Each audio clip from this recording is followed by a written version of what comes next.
go down through the annals of history, I come across enlightened absolutism, benevolent despotism, which came to prominence in the 18th century in Europe. My time machine seems to be all ready to take me to those eras and persons I wanted to visit.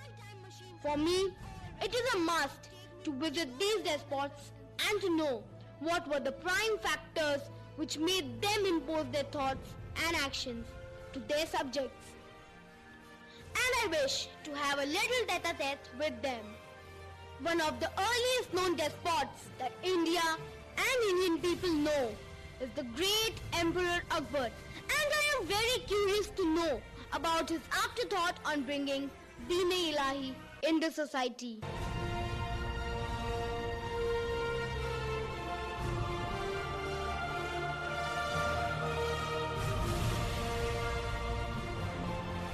It's the year 1580.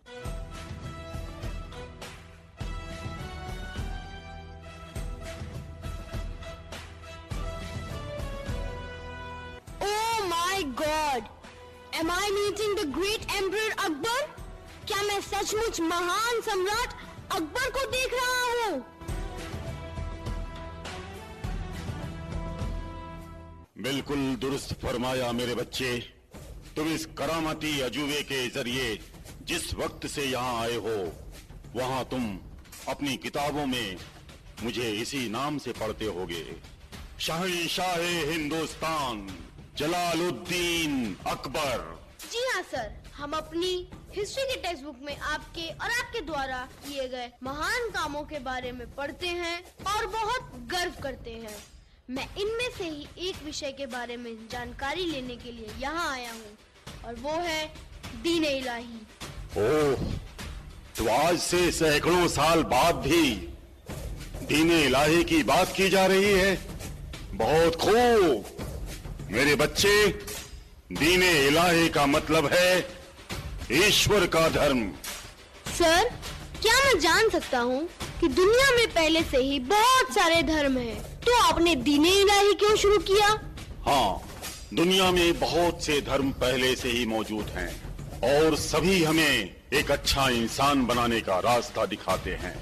मुश्किल ये है कि इंसान अपने धर्मों की हदों में बंधकर दूसरे मजहब की इज्जत करना भूल जाता है। हमने तमाम अच्छी और खूबसूरत बातों को एक साथ समेटकर दीन-ए-इलाही बनाया।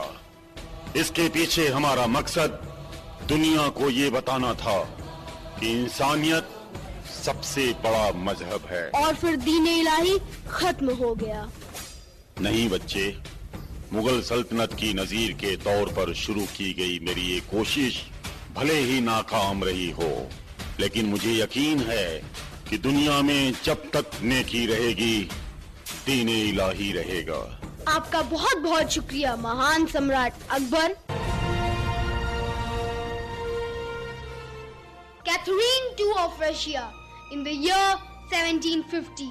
I was impressed with her will to do justice to her subjects.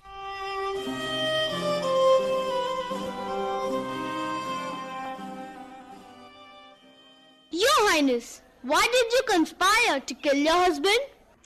Peter was not worth his throne. He was cruel and often did not treat his people well. Had it been me in question, I would have borne the pain. But when my countrymen looked at me, asking for a rural administration, I couldn't have let them down. But Madam Catherine, you also have been criticized for your belief in absolute rulings. If people believe I am an enlightened ruler, so do I. You see, I am this way because I want to improve the education system of Russia. The wealth of the church belongs to the state and people should be benefited by this wealth. I understand. Now may I take your leave? It was very nice meeting you, ma'am. The next in my list is Mustafa Kemal Atatürk, the founder of the Republic of Turkey, a Turkish army officer in the year 1934. Mustafa Kemal, sir, you often use the term complete independence. What does it mean? By complete independence, I mean complete economic, financial, judicial, military, and cultural independence. Being deprived of any of these is equal to deprivation of all its independence. What kind of discrimination do you see in this society? I think unequal treatment to men and women is the key factor affecting my country or any country in its progress. I also believe without educating capable mothers who are knowledgeable about life, it is almost impossible to achieve progress, even though it is scientifically very sound. Women should be treated equally as their counterpart. Thank you, sir. It was nice interacting with you.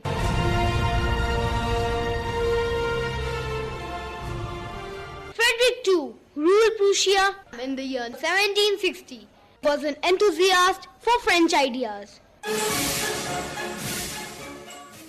Sir, you've ridiculed German culture. What do you have to say about this? My principal occupation is to combat ignorance and prejudice. I want to enlighten minds, cultivate morality, and make people as happy as it suits human nature.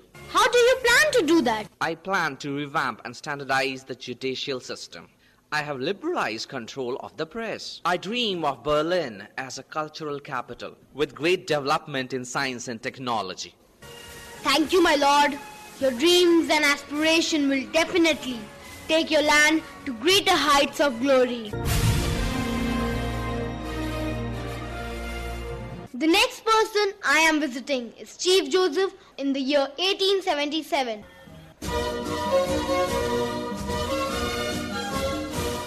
Sir, how do you see this journey as? I'm striving towards the emancipation of peasantry, the spread of education, and the reduction of the religious order. But don't you see that you are over-ambitious?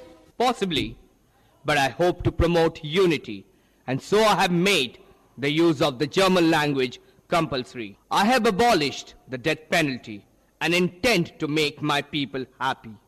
I'm giving scholarships to talented poor students. Thank you, sir. You are indeed a good soul. My time machine will now take me to my homeland in the present.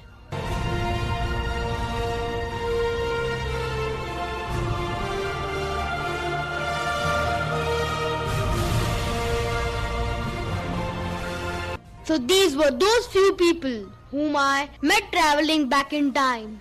What I see in my country is not very different from those days. Often, the good intentions get diluted into the spirit of absolutism, and despots have been the target of criticism for centuries. Nevertheless, their policies and decisions for the betterment of society is what makes us respect them even today.